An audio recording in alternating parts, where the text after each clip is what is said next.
3 నెలల క్రితం ముహూర్తం పెట్టిన పెళ్లి ఇప్పుడయిందంటండి.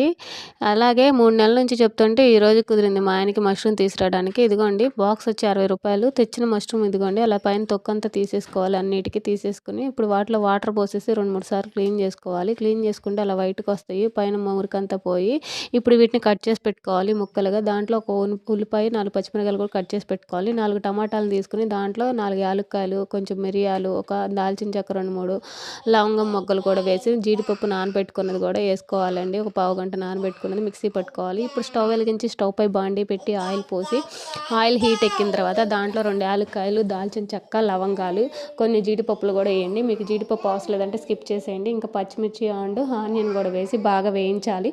అది అలా వేగిన తర్వాత దాంట్లో కొంచెం అల్లం వెల్లుల్లి పేస్ట్ కూడా వేసి పచ్చివాసన పోయేంత వరకు వేగనియాలి.